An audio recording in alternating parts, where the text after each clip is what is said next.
Do you have a mind that criticizes you?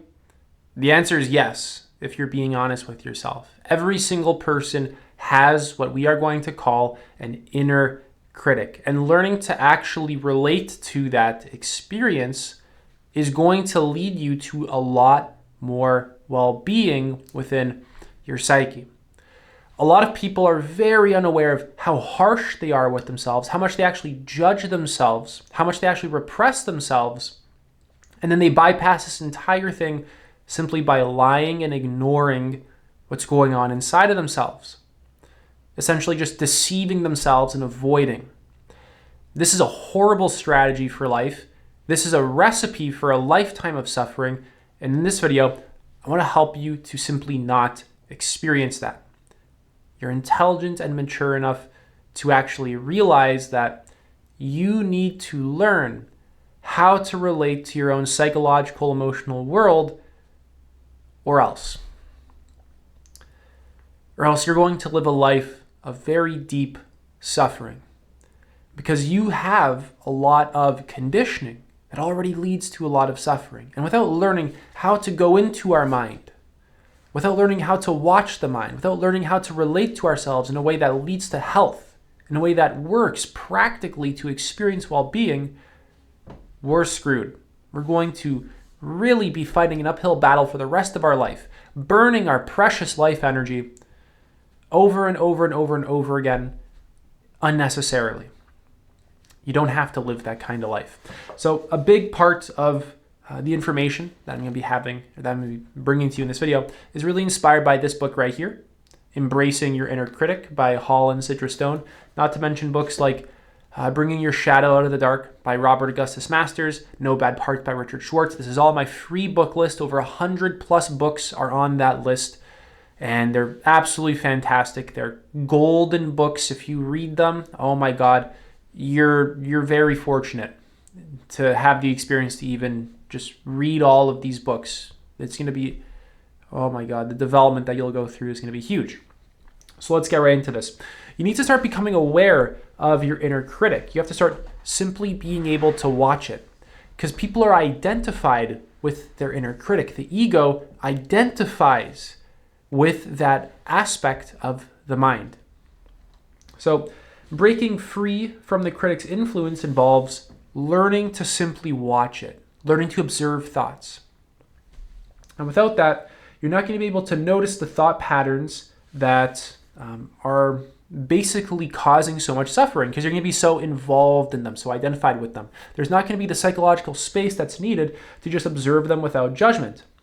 And once you can do that, you can actually really begin to create that necessary space for deeper reflection and actual breakthroughs in this area of your life. So you do this through mindfulness practices and overall body scanning as well.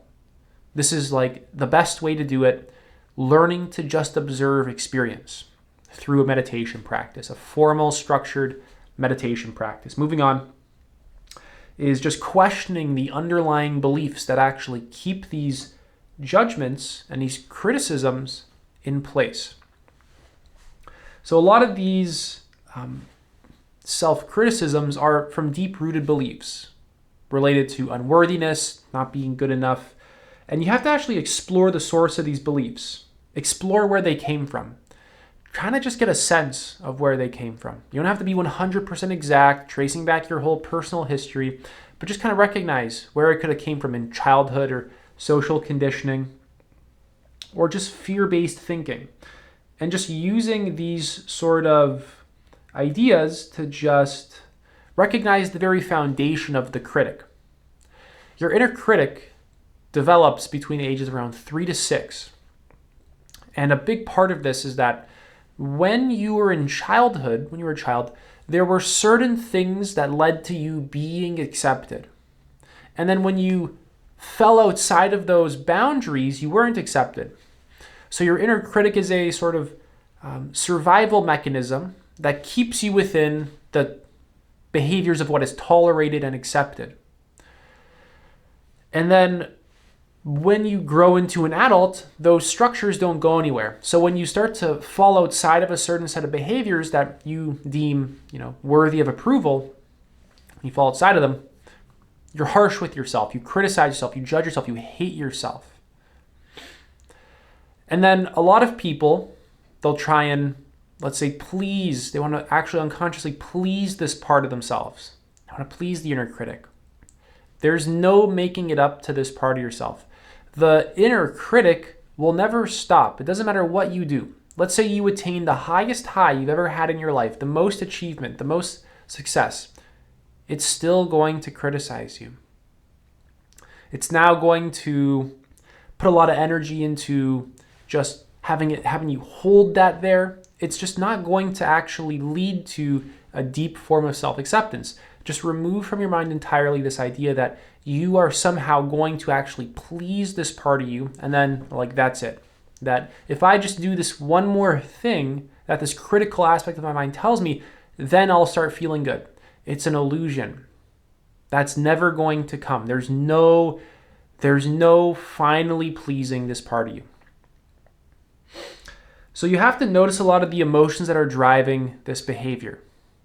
You have to start to investigate your actual emotional experience directly rather than conceptually, which is where body scanning and mindfulness meditation comes in. You actually have to get out of your head. You have to get out of thought. You have to learn how to be in your body. And you have to recognize the emotions such as shame, fear, or anxiety that fuel self-criticism. This is crucial because this whole thing is very emotionally driven. It's not logical. It's very emotionally driven, and it manifests in the form of a harsh, critical voice that seems like the objective or absolute truth, and it seems very logical and rational, but it's bullshit. It's not true. Again, you're more so dealing with an inner child who wants acceptance and is acting more like a tyrant. So these emotions are things that are going to be stored in your body. You're going to find them in your body.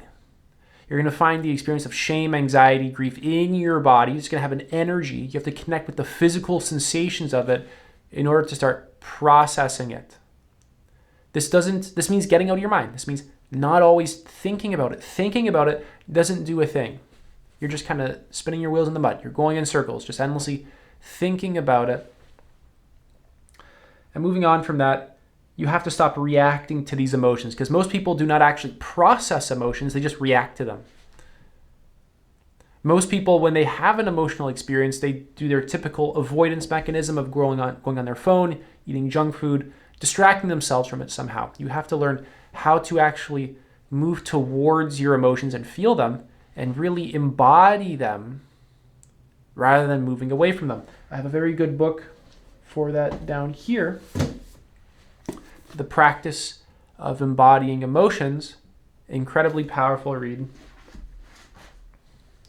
So next is you can actually identify the behaviors that trigger the critic, maybe procrastination, perfectionism, things like this. You can actually begin to recognize that when you even do a self-sabotaging behavior, you criticize yourself. You can't even relax because your inner critic just keeps criticizing you. Another core point is learning to actually just let go of these criticisms. As you watch your thoughts, just letting them go. Questioning them. Just, is this true? Is this thought true? Does it have any basis in actual existence whatsoever? Or is it just a thought? And then that's it. Instead of always believing every single thought that your inner critic says, you have to observe it and question it, which are two different skills, right? And then you combine them together. So a core part of this is actually just asking a lot of probing questions that uncover the root of these beliefs and emotions. For example, what would it look like to let go of this belief about myself? If I let go of this belief, what would my experience look like? What would my life become? Who would I be without this belief? Maybe just a person who is experiencing some sadness, or a person who maybe got laid off from their job or something. Who would I be without this belief? What would my experience be like without this thought pattern? See, our thoughts are very automatic and mechanical and robotic. and we just believe into them. We just buy into them. And a lot of this stuff is just stuff that we've either heard from the environment or just things that we've repeatedly told ourselves over and over and over again. It's conditioning. A lot of it's just not true. A lot of it is actually sickening. So by learning to question it, by learning to just watch it, you actually start to process it, and then it can kind of dismantle and just let go. And then you can actually fill up your mind with things that are healthy for you. You can fill up your mind with deeper self-compassion, deeper self-acceptance. So we kind of start to dismantle the old structures, and then we replace them with love, with acceptance, with high quality information. Check out my book list. Buy the books. Read them. So we cultivate self-compassion. We shift from self-judgment to acceptance, and we embrace the imperfections instead of always beating yourself up. So I want to give you just kind of 2 tips for the actual process of this. One is that you can expect a lot of resistance from your subconscious. Your subconscious wants to survive and maintain itself. Any kind of change means that it's not maintaining itself. It means essentially death. Any kind of change means that another part of you has to die off and then be replaced. So expect your mind to have a sort of pushback mechanism. So deep subconscious patterns can be resistant to change. The inner critic is often tied with long-standing fears and childhood conditioning, so it may require repeated effort and additional methods like somatic work to fully shift. Breathing exercises can be really good. I'd recommend Waking the Tiger. It's a good book by Peter Levine. Somatic experiencing. Very powerful stuff. Ongoing integration is very good. So a lot of these practices take time to integrate. Think about this as a development that occurs over time. A lot of this is ongoing emotional work, and it will require some time to fully reprogram. That's why it requires consistency. You need structure in your life. You need help. Okay, like you need people to actually help you. You need an actual support system. You need structure. You need accountability. You need guidance. You need someone to teach you this kind of stuff. This is what I do in my one-to-one coaching. And without anyone to kind of hold you accountable, without anyone to teach you, it's easy to not have that vision. It's easy to just lose motivation. It's easy to just fall back into your old social groups who are all reinforcing the same illusions and the same behaviors. And you really need to find the supportive network. Find the people in your life to help you. Find the information. Get access to the resources that you need in order to actually change. A lot of books, luckily, like this, can be found for nothing more than like $5-10. Maybe even less on thrift books, for example. Very cheap. Books are cheap. Okay? A lot of the stuff can be done for very, very cheap. You don't have to spend a lot of money on coaching. You don't have to spend a lot of money on anything. A lot of this stuff can be done for a few dollars. But the thing is that a lot of people simply don't have the motivation to do it. They don't have the vision, and they need the bonus support. Most people on the planet need the support. They need the people around them who are going to reinforce these new structures in their life, reinforce that, and just keep them accountable. And without that, they fall off track. They go back to doom scrolling. They go back to the old habits. They go back to beating themselves up. And you need that intention, that sincere intention, to actually make this kind of change. You have to actually really have the ability to just choose to finally start to let go of this kind of stuff. Who would you be if you let go of a lot of this stuff? You can see that the mind is going to have a lot of resistance because this is a shift right now. You have your sort of set destiny in life, and I'm like trying to shift it. Or you have your conditioning that's taking you down a particular path, and I'm here and I'm like trying to shift it. So you can expect there to be resistance. You can expect your mind to, at some levels, push back and not even want this change. That's it for this video. If you're interested in working with me, you can apply to do so. Link is in the pinned comment. Take it easy.